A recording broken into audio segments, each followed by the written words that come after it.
Hello, हाय, good morning. DM express में सभी बच्चों का स्वागत है। आज मध्यकालीन भारतीय इतिहास के स्रोत का मैं पार्ट 3 लेके आया हूं।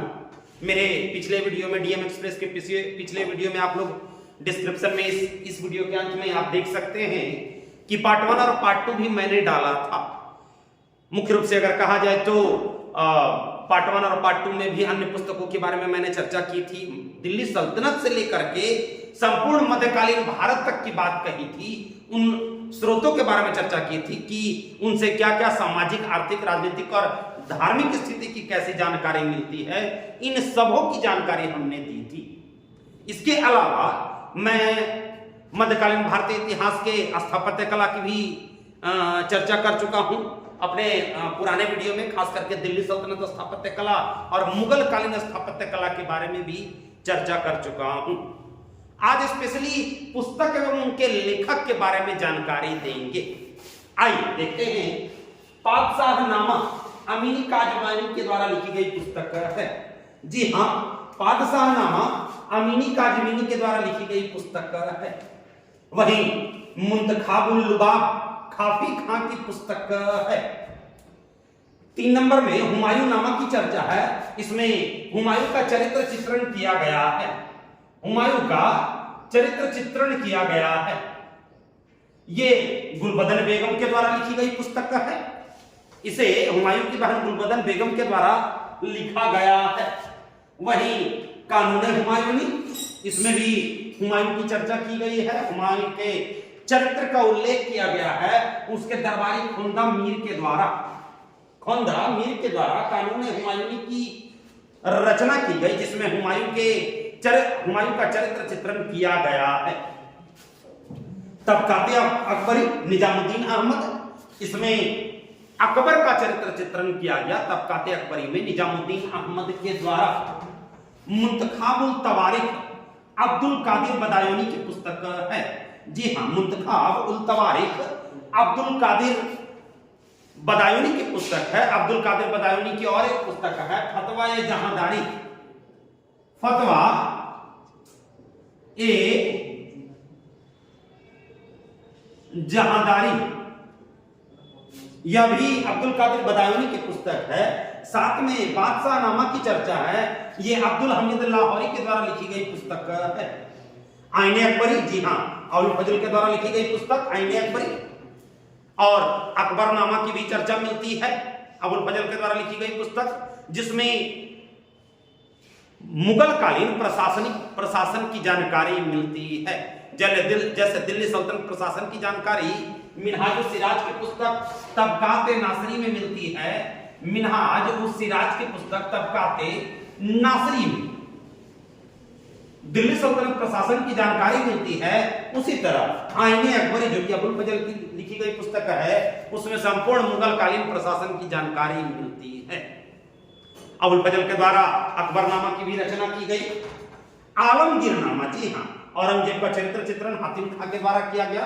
आलमगीरनामा में इकबालनामा ए जहांगीरी, जहांगीर का चरित्र चित्रण मोतमिंद खां के द्वारा जहांगीर का चरित्र चित्रण इकबालनामा ए जहांगीरी में किया गया है।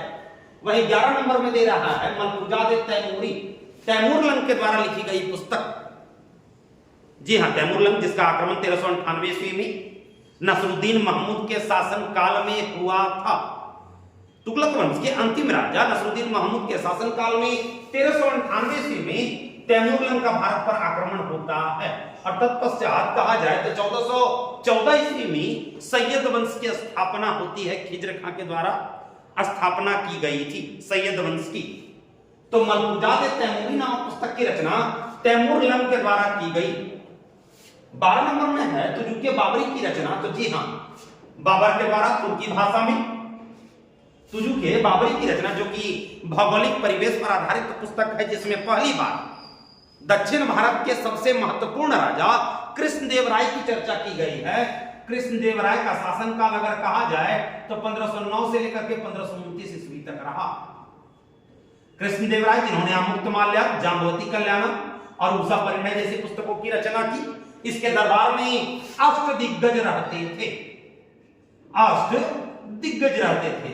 कहा जाता है जब बाबर भारत पर आक्रमण कर रहा था उस समय उड़ीसा में गजपति वंश का शासन चल रहा था।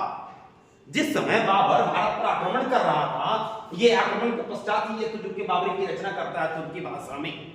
कहा जाता है उस दौरान उड़ीसा में गजपति वंश का शासन चल रहा था और गजपति वंश का संस्थापक कपिलेंद्र था और बाबर कृष्णदेव राय का समकालीन राजा था, जिन्होंने अमुक्तमाल्य, जामवती कल्याणम और उषा परिणय जैसी पुस्तकों की रचना की। याद रखेंगे कि तुर्की बाबरी का फारसी अनुवाद बाबरनामा के नाम से अब्दुल रहीम खान खाना के द्वारा किया गया।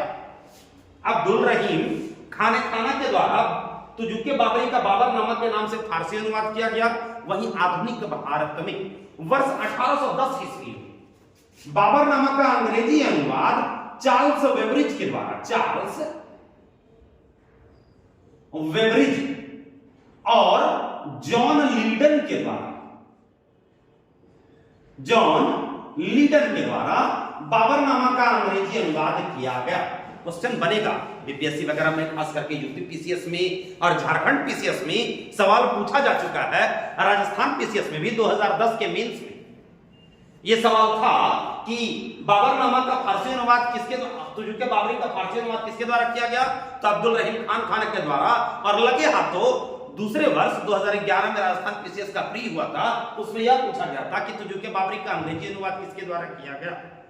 तो 1810 ईस्वी में तुर्की बाबरी का अंग्रेजी अनुवाद चार्ल्स वेब्रिज और जॉन लीडन के द्वारा किया गया था। इस चीज को आप लोग याद रखेंगे। तुर्की जहांगीर के द्वारा खुद लिखी गई पुस्तक, फारसी भाषा में लिखी गई पुस्तक। ये इसमें जहांगीर ने अपनी आत्मकथा की रचना की। मुगल काल में दो ही ऐसे राजा हुए जिन्होंने अपनी आत्मकथा लिखी, पहला बाबर और दूसरा जहांगीर। जहां बाबर ने तुर्की भाषा में तुर्की बाबरी की रचना की, वहीं जहांगीर के द्वारा तुर्की जहांगीरी की रचना की गई। चित्रकला का स्वर्णिम युग जहांगीर के काल को कहा जाता है, जिसका शासनकाल 1605 से लेकर के 1627 ईस्वी तक रहा। फतुहाते आलमगीरी, जी हां, ईश्वरदास नागर के द्वारा लिखी गई पुस्तक। औरंगजेब का समकालीन इतिहासकार और उसका दरबारी, जिसने फतुहाते आलमगीरी की रचना की, औरंगजेब का चरित्र चित्रण किया। गंगाधर और गंगा लहरी, जी हां, पंडित जगन्नाथ के द्वारा, जो कि शाहजहां के दरबारी थे। इसी पुस्तक में गंगाधर और गंगा लहरी ने, पंडित जगन्नाथ ने शाहजहां को दिल्लीश्वरी और जगदीश्वरी कहकर पुकारा है। दिल्लीश्वरी और जगदीश्वरी की उपाधि पंडित जगन्नाथ ने शाहजहां को दी थी और इसी उपाधि से प्रसन्न होकर के शाहजहां ने पंडित जगन्नाथ को कविराज की उपाधि प्रदान की। जहां पंडित जगन्नाथ ने शाहजहां को दिल्लीश्वरी और जगदीश्वरी की उपाधि प्रदान की, उसी से प्रसन्न होकर के शाहजहां ने कविराज की उपाधि पंडित जगन्नाथ को प्रदान की थी। तारीखे कश्मीरी, जी हां, कश्मीर का इतिहास। कश्मीर में इस्लाम के प्रचार प्रसार की जो चर्चा है, तारीखे कश्मीरी में मिलती है। हैदर मलिक के द्वारा लिखी गई पुस्तक है। अमले सालेह मोहम्मद सालेह के द्वारा रचना। यह राजनीति शास्त्र पर आधारित पुस्तक है। गुलशन इब्राहिमी, जी हां, फरिश्ता के द्वारा लिखी गई पुस्तक। फरिश्ता के द्वारा गुलशन इब्राहिमी नामक पुस्तक की रचना की गई। मुगल कालीन सामाजिक स्थिति की चर्चा गुलशन इब्राहिमी में की गई है। तोहफा अकबर शाही, जी हां, इसे तारीख शेरशाही के नाम से जाना जाता है। यह भी याद रखिएगा, राजस्थान पीसीएस के 2010 प्री का क्वेश्चन है। तो तोहफा अकबर शाही, जिसे तारीख शेरशाही कहकर पुकारा जाता है, अब्बास खां शेरवानी के द्वारा लिखी गई पुस्तक है, जो अकबर के दरबार में रहते थे। अब्बास खां शेरवानी, जिन्होंने तारीख शेरशाही या तोहफा अकबर शाही नामक पुस्तक की रचना की। जहां तारीख शेरशाही में शेरशाह सूरी के चरित्र का चित्रण किया गया, वहीं तोहफा अकबर शाही में अकबर के प्रशासन की चर्चा अब्बास खां शेरवानी करता है। मजमा उल बहरीन, दारा सिद्दो के द्वारा लिखी गई पुस्तक। मजमा उल बहरीन शाहजहांनामा, जी हाँ, शाहजहां का चरित्र चित्रण इनायत खान के द्वारा किया गया।